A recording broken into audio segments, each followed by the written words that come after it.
Story with Binaca. सुनिए कहानी Binaca की जुबानी। लीजिए हाजिर है आंध्र प्रदेश की लोक कथा जिंदा भूत।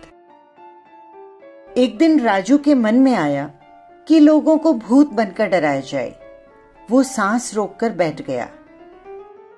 उसकी पत्नी ने उसको हिलाया डुलाया, लेकिन राजू चुपचाप आंखें बंद किए बैठा रहा। हे भगवान, लगता है ये तो सच में मर गए। वो रोती हुई बाहर निकली और पास पड़ोस वालों को बुला लाई। राजू उसी तरह बिना सांस लिए बिना हिले डुले वहां बैठा रहा। पड़ोसियों ने भी समझा कि राजू मर गया है, अब इसका दाह संस्कार करना चाहिए। वे राजू को लेकर नदी के किनारे आए, उसे लकड़ियों के ढेर पर लेटा दिया और फिर उसके ऊपर और लकड़ियां रख दी। राजू ने जब देखा कि पड़ोसी चिता में आग लगाने जा रहे हैं, तो वो लकड़ियां फेंककर उठ खड़ा हुआ। जब पड़ोसियों ने राजू को इस तरह उठकर खड़ा होते देखा, तो भूत भूत चिल्लाते हुए गांव की तरफ भागे। राजू उनके पीछे रुको रुको कहते हुए भागा। गांव पहुंचकर वे बोले, राजू मरकर भूत बन गया है और गांव की तरफ ही आ रहा है। इतना सुनना था कि सारे गांव वाले अपने अपने घरों में घुस गए और दरवाजे बंद कर लिए। जब राजू गांव में पहुंचा तो वहां पर सन्नाटा छाया हुआ था। राजू अपने घर की तरफ चल दिया। राजू की पत्नी नगम्मा ने भी सुन लिया था कि उसका पति भूत बन गया है। उसने भी जल्दी से घर का दरवाजा बंद करके कुंडी लगा ली। घर पहुंचकर राजू बोला, नगम्मा, ओ नगम्मा, दरवाजा खोलो, मैं राजू हूं। नहीं, तुम राजू नहीं, राजू के भूत हो। कृपा करके यहां से चले जाओ। मैं तुम्हारा बहुत अच्छी तरह से श्राद्ध कर दूंगी और ब्राह्मणों को भी भोजन करवाऊंगी। बस तुम यहां से चले जाओ। राजू दरवाजा खटखटाता रहा, पर नागम्मा ने दरवाजा नहीं खोला। अप्पा, अब मैं क्या करूं? मेरी पत्नी भी मेरा विश्वास नहीं कर रही। मैं भूत नहीं हूं।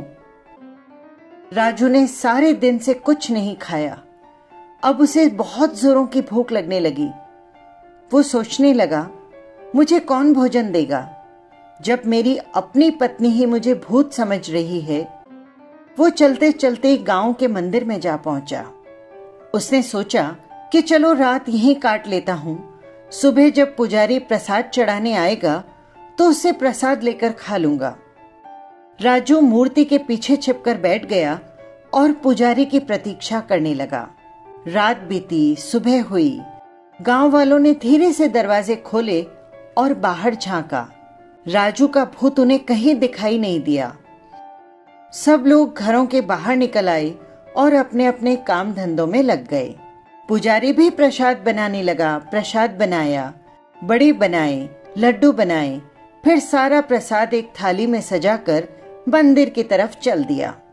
मंदिर में पहुंचकर उसने प्रसाद की थाली एक और रख दी, फिर कुएं से बाल्टी निकाली और मंदिर धोने लगा। तभी राजू मंदिर के पीछे से निकला और बोला, स्वामी, आज आपने बड़ी देर कर दी। मैं कब से आपकी प्रतीक्षा कर रहा हूं। इतना सुनना था कि पुजारी बाल्टी पटककर गांव की तरफ भागा और उसके पीछे पीछे राजू स्वामी स्वामी करता हुआ भागने लगा।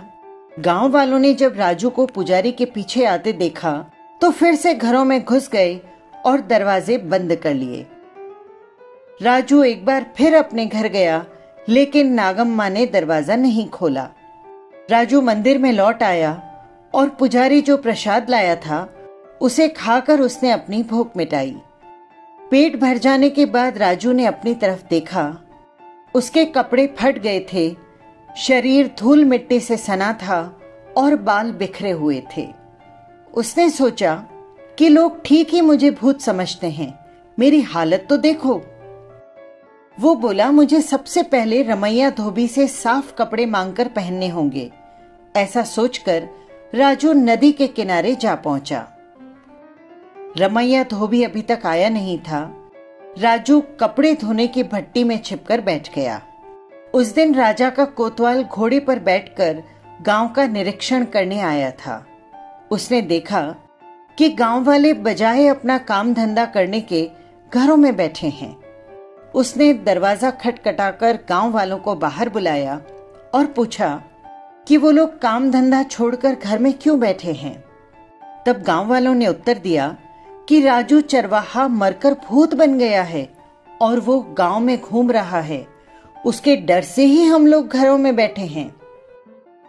कोतवाल ने सबको डांटा, कोई भूत वूत नहीं होता, चलो सब अपना अपना काम शुरू करो।